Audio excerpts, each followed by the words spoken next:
Hello, good to see you. Pastor Sam with a reflection on being a Christian soldier. That would be being a soldier and a Christian at the same time. I don't mean it in the vein of onward Christian soldiers. I mean like actually you get paid by the US military or I guess whatever country that you happen to be in. I suppose that all of my viewers are in the US, but that might not be the case. So, anyway, being a soldier and being a Christian, and how those two things kind of work together. There aren't a whole lot of places in God's Word where God talks about soldiers. It's just not. I suppose it was more of a taken for granted thing that soldiers were a necessary part of society, and so it was just the New Testament writers, Paul especially, didn't really think to address soldiers specifically. Now we are going to come to a few places, Luke 3, where John the Baptist addresses some soldiers who are asking him what to do. And so John has some guidance for them, and we'll kind of expand that as guidance for soldiers today. And then also Romans 13, which was written by Paul, so he did have a little bit to say. There, Paul speaks more in terms of the government, but also punishing evildoers. Or, yeah, I think that's the word. So anyway, this applies to soldiers. It applies to police officers in a pretty similar context. So there may be part of it where I say this only applies to soldiers and not to police officers. I don't know. We'll have to see. I don't have an outline this time, so I'm just kind of going where I will. I won't say where the Spirit wills. That's taking on a little bit too much, but going where I will. So, first of all, there's a couple of reasons why I wanted to do this reflection today. We've got Veterans Day coming up next Thursday on the 11th, and I really wanted to get out ahead of it and have this come out beforehand. I thought about waiting until next Friday, and I'm like, I kind of had this in my brain, and I didn't have another topic for today, so I thought we'll do it today. The other reason is that I feel very free to critique some of the things that our government does when I think that those are out of line with God's Word. The sermon that I gave this last Sunday is an example of that, where I critiqued our government in two very specific areas. And I want those words to land and to stay where I put them. And what I mean by that is I don't want people to hear me criticizing, critiquing these specific actions of our government and somehow have those carry over into either my thoughts on our military and our soldiers or what God says about being a soldier. Because the specific critiques that I gave are separate from both my perspective on soldiers and God's Word, the few places where God's Word does talk about soldiers. So I wanted to have this specifically for if any of you are veterans, if you work in the military, if you know someone, have a family member in the military. I want that to be plain. And so that's kind of the driving force behind this, that I will continue to feel free to critique our government where they are doing things against God's Word, and mostly encouraging you to look to God in those situations and not to look to our government for, dare I say, salvation, solving of your problems, that kind of thing. We look to God for that. So, I realize. Hold on here. Ta-da! There we go. Had to do that on the fly. We're going to jump over to Luke 3, and we've got John the Baptist prepares the way. So there's this part about John talking to all of the crowds. He has some words to say to the Pharisees. Then, what I'm really interested in is down here, because the crowds ask him, "What should we do?" Then the tax collectors ask him, "What shall we do?" And then the soldiers ask him, "What shall we do?" And that's especially where I want to focus for now. Soldiers also asked him, John the Baptist, "And we, what shall we do?" And he said to them, Do not extort money from anyone by threats or by false accusation, and be content with your wages. Now, notice what John doesn't say. And here's where my opinion of soldiers and our military really comes from. John doesn't say, stop being soldiers. Soldiers are killers, right? He doesn't say that, because I don't think that either. He says, don't extort money, but be content with your wages. So he encourages them not to be greedy, which is a thing you could say to anyone at all. But he does not say that being a soldier is itself a bad thing. He encourages them to continue being soldiers. And so we have a fairly clear word from God. Now it is by absence, but I think it's pretty strong. Because John could have, if being a soldier were a bad thing, John would have said, stop being soldiers, go find another job. But he doesn't. So I think we have a pretty strong word from God that being a soldier is a good and honorable profession. That there is absolutely nothing wrong with being a soldier. You can be a Christian soldier. Those two things can go clear together right away. Now we are going to deal with the killing aspect, and again, I might have said this in my other take, so I'll repeat it.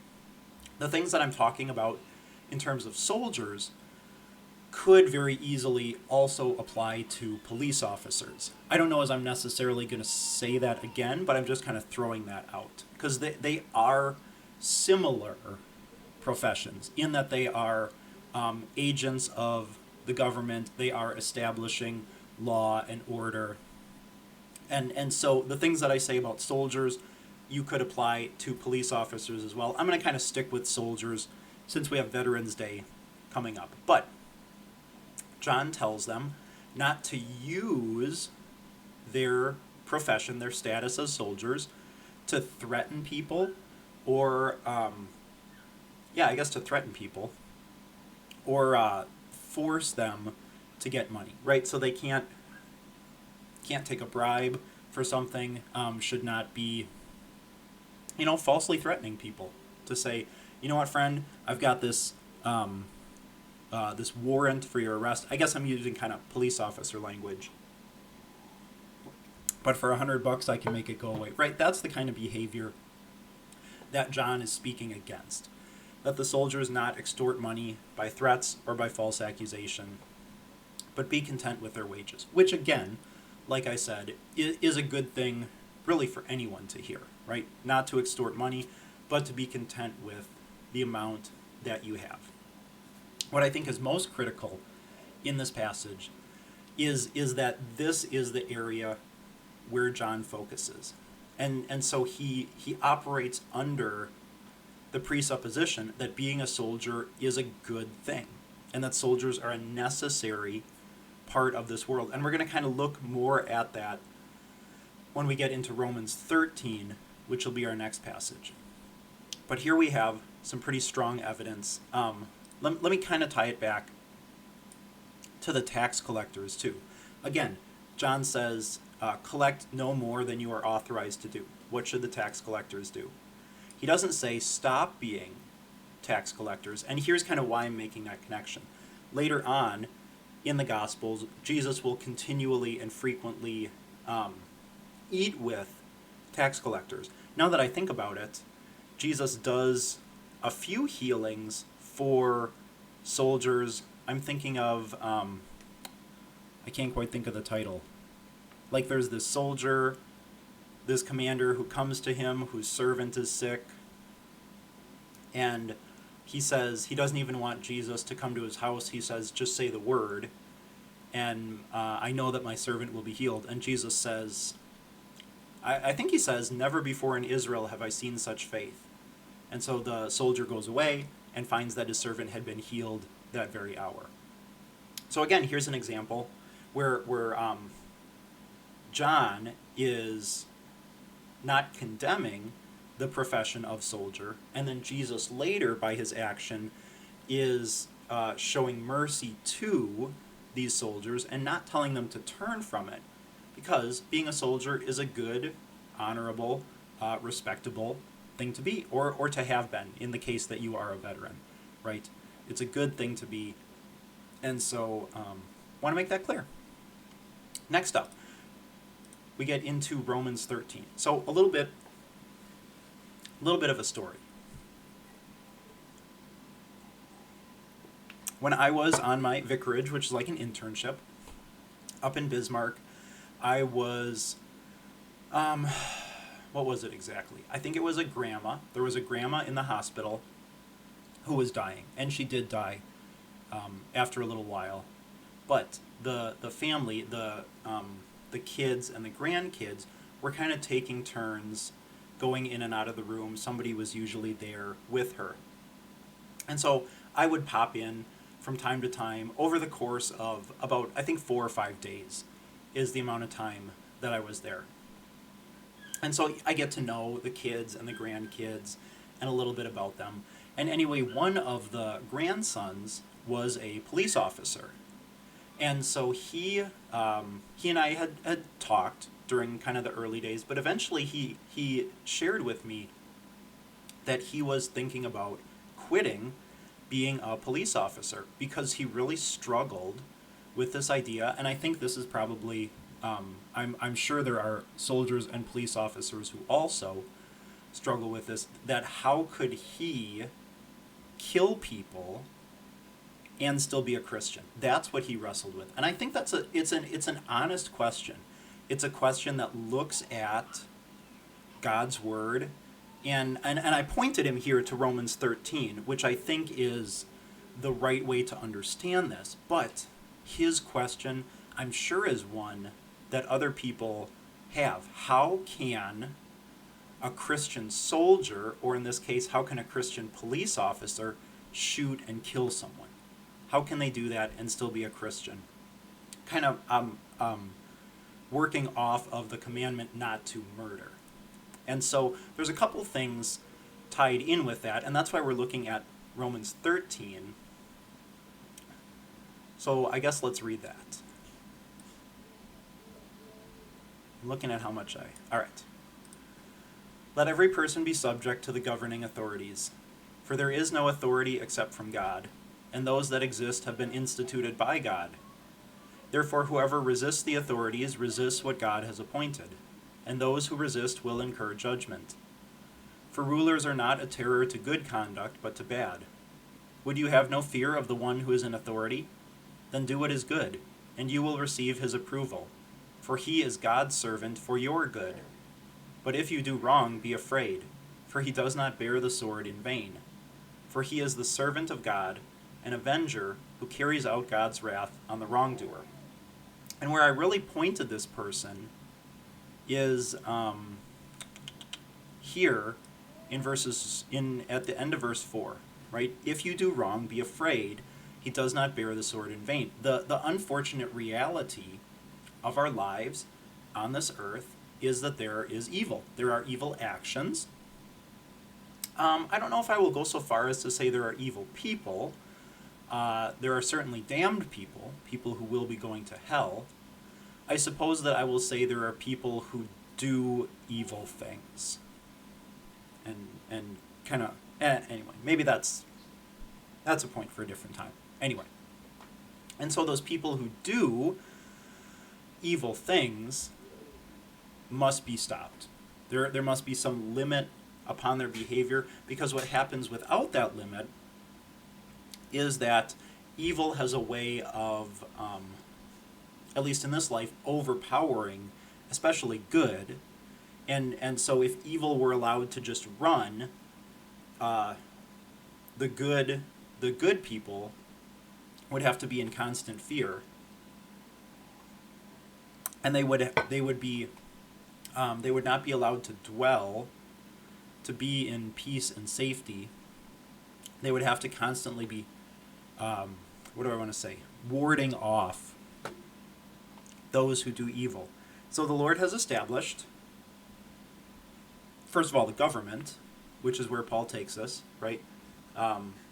Governing authorities. There is no authority except from God, so God has established the government. And as an extension off of that, the military, and the police force as well. Again, things that I say could be applied to police officers.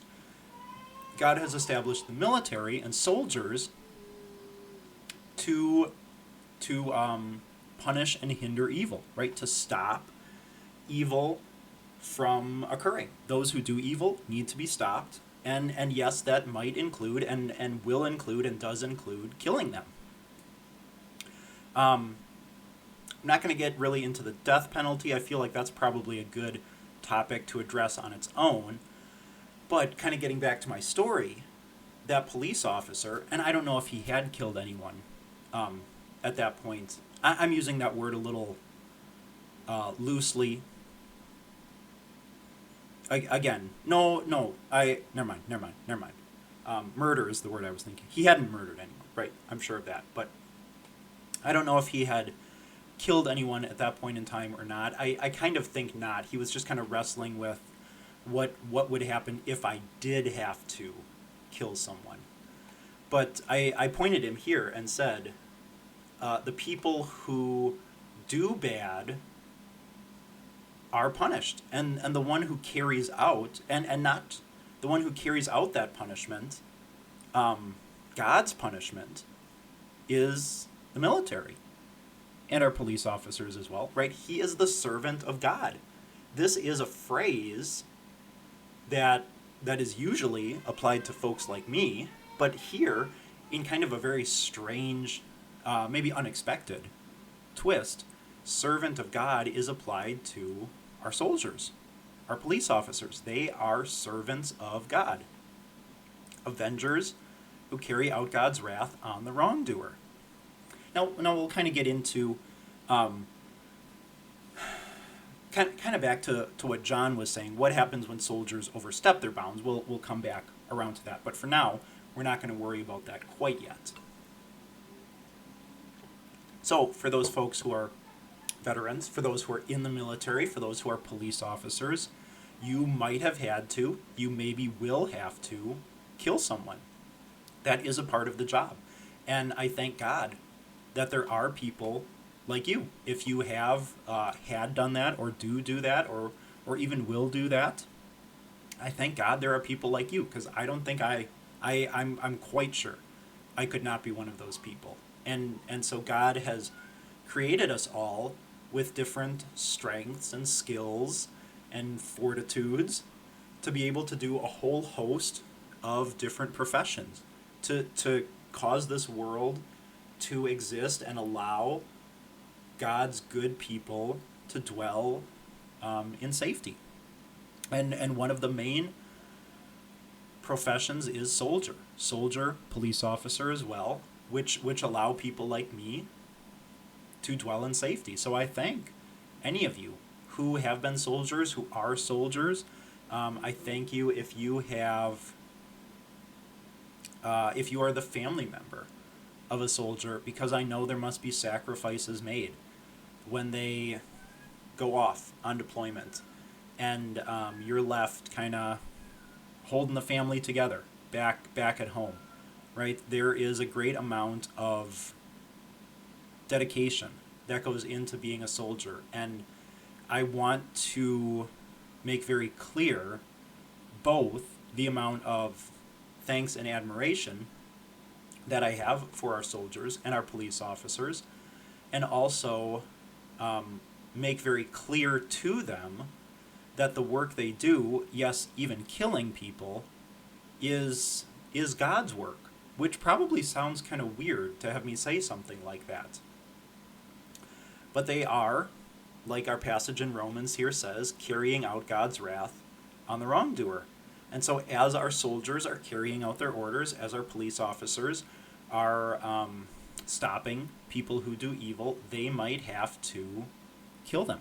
That is, I'll just say it's part of the job. It's part of what they are called upon to do in order to allow the rest of us to live in peace. Okay, period, full stop. Because what I want to talk about now, and I'll probably make this brief. I don't think I have too much to say. What happens, there's a few kind of, whatabouts. And the first one would be, what about, how do I want to say this? What about soldiers or police officers who like kind of go renegade or whatever, or strike off on their own, um, and do whatever. And I don't know. I don't know as I necessarily want to paint with a broad brush. I would say that in the overwhelmingly great majority of time, a soldier or a police officer who's following orders can at least keep their conscience clear. If they're ordered to do a thing, and they obey that thing, that's I want to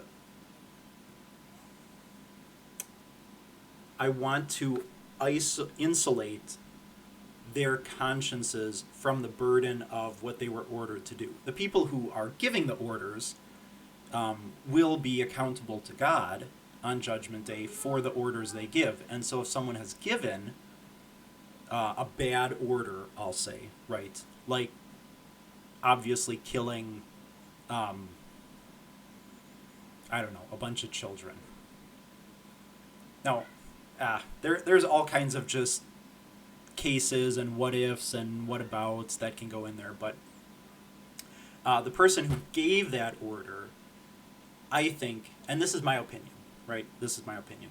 I think is the one who is held accountable to God, and not the individual soldiers or officers who carried out that order. I think there's a little bit of disconnect there. So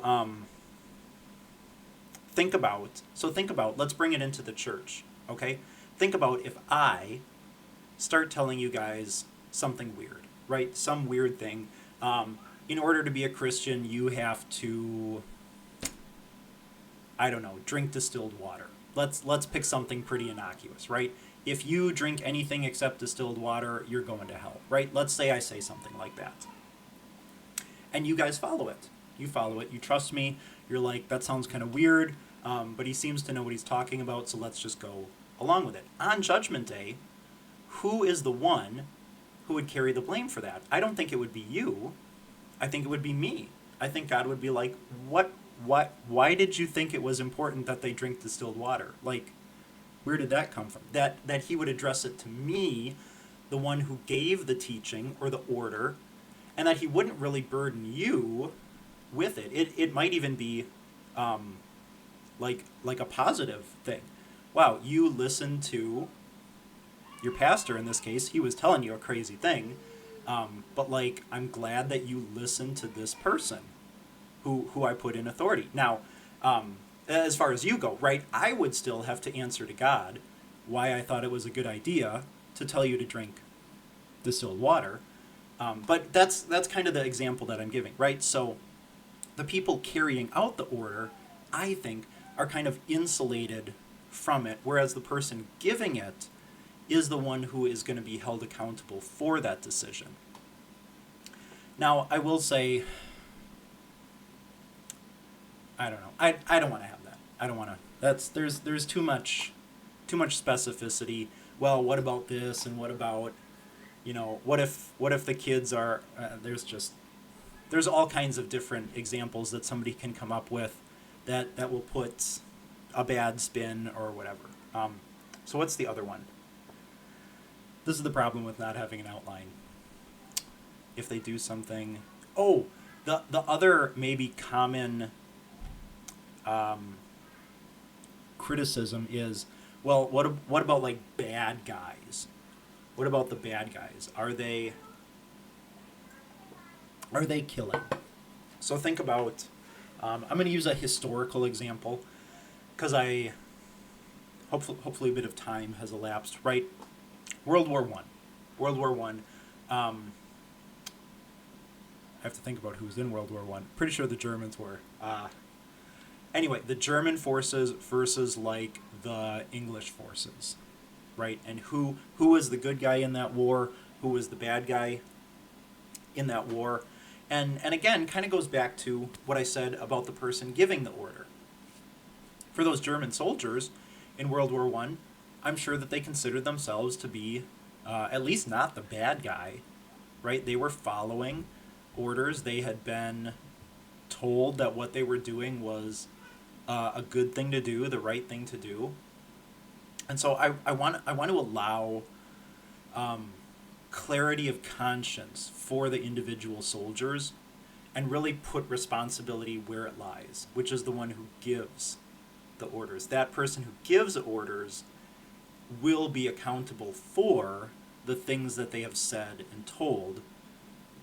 Because what I want to sort of guard against are soldiers who feel that they always have to question what goes on.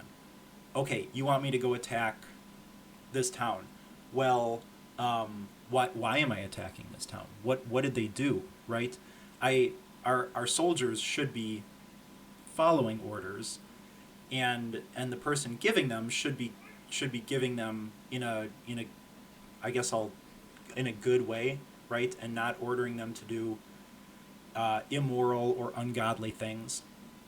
But I want our soldiers to feel free to carry out the things that they are told to do, and to not have to stop and think about and question, well, why am I doing this, or what did this, to be able to act with the training that they have had, so that if they're in that instance where, like, it's either him or me, that their training allows them to do what they were trained to do.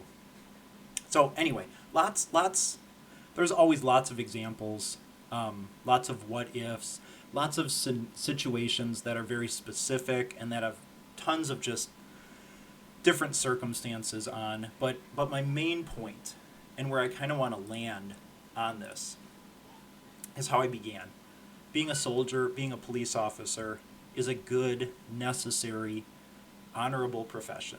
I admire, I thank all of our soldiers and all of our police officers for the work that they do on my behalf, no doubt. Keeping me safe, keeping my family safe. If something scary happens in Pierre, I know that I can rely upon our police officers here. If something weird happens in the world with our country, I know that I can rely upon our military, and that's good to know that, and to have those folks who are willing to fight and die in order to protect people like me. So I want to express my thanks.